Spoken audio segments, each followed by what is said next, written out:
నాకు personal experience ఏంటంటే 86-89లో మేము షూటింగ్ల కోసం నేను కొంత ప్రొడక్షన్లో నేను పనిచేశాను. కొంచెం ఏదైనా కావాలంటే అవసరాలుగా మార్కెట్కి వెళ్ళేవాడు. శ్రీనగర్ మార్కెట్కి వెళ్తే ఫస్ట్ ఇయర్ బాగానే ఉంది, కానీ 86లో 87, 88కి చాలా ఇబ్బంది అయిపోయింది. ఇంకా 89 దగ్గరికి వచ్చేటప్పటికి షూటింగ్ జరుగుతుంటేనే గొడవలు అయిపోయాయి. 1-2 రోజులు త్వరగా ముగించుకొని వచ్చేస్తుంటే అప్పుడున్న కాశ్మీరీ పండిట్ ఒక అతను చెప్పాడు, ఇంక మీరు రాలేరు ఇక్కడికి అన్నాడు. ఎందుకంటే మా మొహల్లాల్లో మా ఏరియాల్లో చాలా ఇబ్బందులు అయిపోతున్నాయి, మాకు ఇబ్బంది వచ్చేసరికి మీరు రాలేరు కళ్యాణ్ మీరు అని చెప్పాడు. అంటే ఆ రోజు నుంచి ఈ రోజు దాకా కాశ్మీర్ ఎప్పుడు ఒక మండుతున్న సమస్య. మీరు as a party you make very stable. This is Janasena decision, all of our decision. అదే Kashmir is an integral part of India that can not be denied. అది మీరు చాలా బలంగా మీరు మాట్లాడాలి. Kashmir is an integral part of India. It will be an integral part of India forever. ఎందుకంటే ఎందుకు మాట్లాడుతున్నానంటే కశ్మీర్ పేరు కశ్యప మహర్షి మీద వచ్చింది. అమర్నాథ్ టెంపుల్ కానీ, ఇక్కడి నుంచి కేరళ నుంచి కాశ్మీర్కి శంకరాచార్య మఠం కానీ, తర్వాత మతాలు మారుండొచ్చేమో ప్రజలు, కానీ అందుకని మీరు దీన్ని చాలా బలంగా నమ్మాలి. యాజ్ ఒక చిన్న గొడవ జరిగినప్పుడు అది మనకెందుకని అనుకోకండి. అందుకని దిస్ ఈజ్ జనసేన స్టాండ్. ఇది నేను బలంగా నమ్ముతాం, బలంగా ఆచరిస్తాం. భవిష్యత్తులో ఇలాంటి సంఘటనలు జరగకుండా ఉండాలి. మనం ఇవ్వగలిగేది ఏంటంటే ఒక నాయకుడికి దేశాన్ని, ఒక చిన్నపాటి ఇంటిని నడపాలంటేనే కష్టం.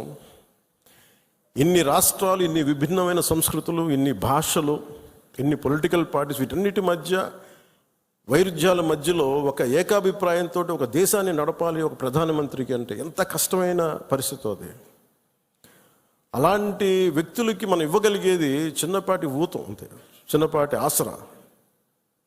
ఎక్స్ట్రా గొడవలు క్రియేట్ చేయకుండా కొంచెం బాధ్యతగా మాట్లాడటం, అవసరమైన చోట భుజం కాయటం.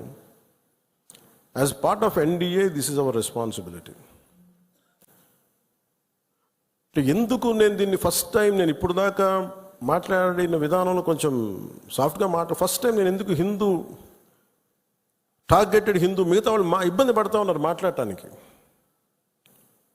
ఉగ్రవాదులు టార్గెట్ చేసి హిందువులను చంపారు, ఇది సత్యం అంతే. వాళ్ళు అన్న మాట నాతో ఏంటంటే, మధుసూదన్ గారి భార్య, ఇఫ్ ఆమె ముస్లిం నన్ను స్పేర్ చేసేవాళ్ళు సార్. మేము చేసింది పాపం, బీయింగ్ హిందూ పుట్టడమా మేము చేసింది? కనీసం మా చేతుల్లో ఆయుధాలు కూడా లేవే, మేము సైనికులం కూడా కాదే. మేము బిడ్డలిద్దరు అక్కడే ఉన్నారు. నేను ఆలోచించలేదు ముందు. నేను అనుకున్నాను ఆయన ఒక్కైనా వెళ్ళారేమో, అలా చనిపోయారేమో అనుకున్నాను. కానీ కుటుంబం అంతా ఉంది, ఇంకో 2 ఫ్యామిలీస్ ఉన్నాయి. అందరి ముందు దారుణంగా చంపేస్తే, ఇంకా ఇది భారతదేశం కాబట్టి చాలా 7 దశాబ్దాల తర్వాత మాట్లాడుతున్నాం మనం. కశ్మీర్ని 3 సార్లు, మన పాకిస్తాన్ని 3 సార్లు ఓడించాం. సహనం ఎక్కువైపోయింది మన దేశానికి. ఎందుకంటే కంట్రీ మనుషులే సహనం ఎక్కువ మనకి. ఏదైనా అతి చేస్తే మంచిది కాదు, అతి సహనం కూడా మంచిది కాదు, మితిమీరిన మంచితనం కూడా మంచిది కాదు. ఇష్టారాజ్యంగా వచ్చి కాల్ చేసి వెళ్ళిపోతా ఉంటే మనం ఎందుకు కామ్గా ఉండాలి? మన జన సైనికుడు చనిపోయిన మన జన సైనికుడు మనలో ఎవరైనా కావచ్చు, అది నేను కావచ్చు, మీరు కావచ్చు, ఎవరైనా కావచ్చు. అది ఎంతమంది ఇక్కడికి వచ్చేసి ఉంటున్నారో మనకు తెలియదు, ఏ ముసుగులో ఉంటున్నారో తెలియదు మనకి. సో మీరు వెళ్ళేటప్పుడు ఇది నిరంతర పహార, eternal vigilance is essential element for democracy. మన బాధ్యత పదవులు వచ్చేసినాయా లేదా, మనం గెలిచేసామా లేదంటే కూడా ఎంత బాధ్యతగా ఉండగలం మనం, ఎంత నిరంతరంగా మనం విజిలెన్స్తో ఉండగలం, పహారా కాయగలం సమాజం మీద. ఊళ్ళల్లో ఎవరైనా కొత్త వ్యక్తులు వచ్చారా, అనుమానాస్పదంగా తిరుగుతున్నారా, ఇవన్నీ it's also part of our responsibility. So నాకు ఇది 3 సార్లు యుద్ధం ఓడిపోయిన తర్వాత మన మంచితనం ఇంకా అర్థం చేసుకుంటే ఇలాగ వచ్చి ఇళ్లలోకి వచ్చి చంపుతారు. షికార్కి వెళ్తే, సరదాకి వెళ్తే చంపేస్తారు. దీనికి మటుకు చాలా బలమైన స్టాండ్ తీసుకోవాలి.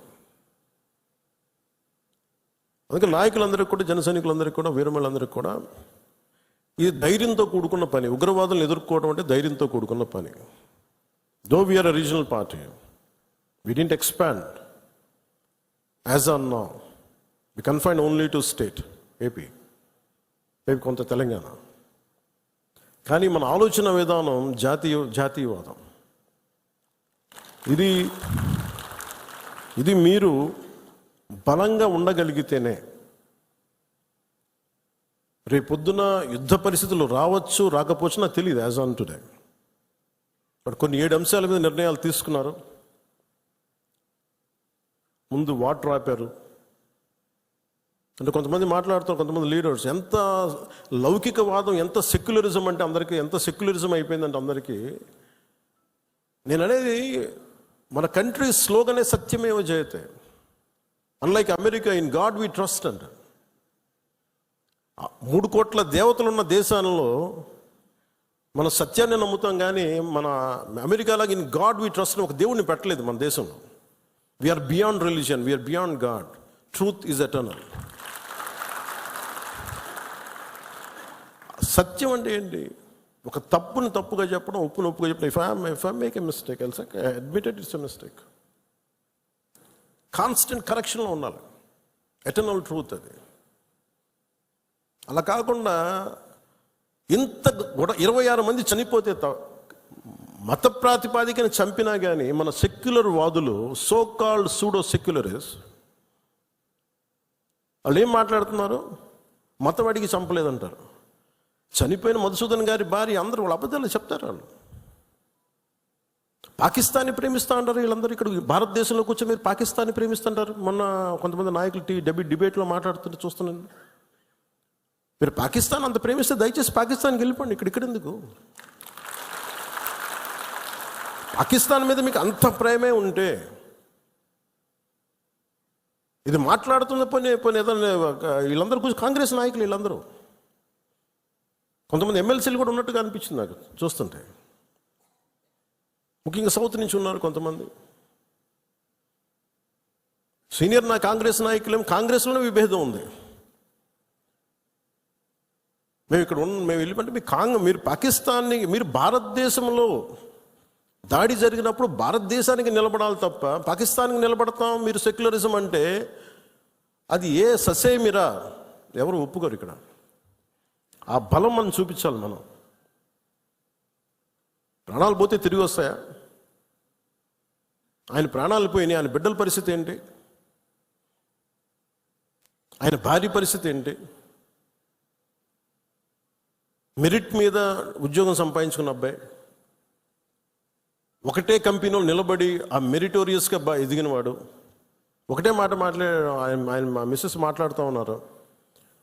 మాకు ఏం ఆశలు లేవు సార్. మేము సింపుల్ ఒక చిన్న మిడిల్ క్లాస్ ఫ్యామిలీ. మేము టీవీల్లో కనిపిస్తామని మా కళ్ళలో కూడా ఉన్నాం. కానీ మా దురదృష్టం ఇలా కనిపించాం మేము టీవీల్లోనే. నా భర్త చనిపోయినప్పుడు ఇలా మేము టీవీలో కనిపించి మా బతుకులు బయటకు వచ్చినాయి. నా భర్త చనిపోయాడు, అది చెప్పుకోవాల్సిన దుస్థితి మాకు వచ్చిందని. వెళ్ళినప్పుడు బిగినింగ్లో ఆవిడ నన్ను ఎంత ఒకలాగా ఒక నిష్ఠూరంగా మాట్లాడారంటే బాధపడుతున్నారు. మిమ్మల్ని అనకూడదని మళ్ళీ అన్నారు. మీరందరూ ఇస్తేనే కదా నమ్మకం. ఇది మోదీ గారి ప్రభుత్వం, ఎన్డీఏ ప్రభుత్వాన్ని కదా మేము భరోసాతో కదా మేము వెళ్ళింది. మేము కాశ్మీరు ఇన్ని కోట్ల మంది వెళ్ళారని మీరు అందరూ చెప్తేనే కదా మేము వెళ్ళాం కాశ్మీరు. మమ్మల్ని ఇలా పెట్టేశారు ఏంటనేది ఆవిడ మాట్లాడుతుంటే నాలో మొత్తం భారతదేశ ప్రభుత్వాన్ని చూశారు ఆవిడ. నన్ను ఆ తిట్లు నేను తీసుకున్నాను. ఆవిడ సారీ చెప్తున్నారు కానీ నాకు అర్థం లేదమ్మా, మీరు ఎంత తిట్టాలో తిట్టను, ఏం పర్లేదన్నాను. మీ కోపం ఎవడో ఒకరి మీద చూపించాలి. మీరు కోపం మా మీద చూపించండి, పర్లేదన్నా. అని ఇంత దారుణంగా ఉంటుంది. నేను అనేది ఏంటంటే మనం నువ్వు ఏదైనా సరే మత ప్రాతిపాదికన చంపటం ఇది మటుకు అస్సలు ఏమాత్రం సహించలేదు.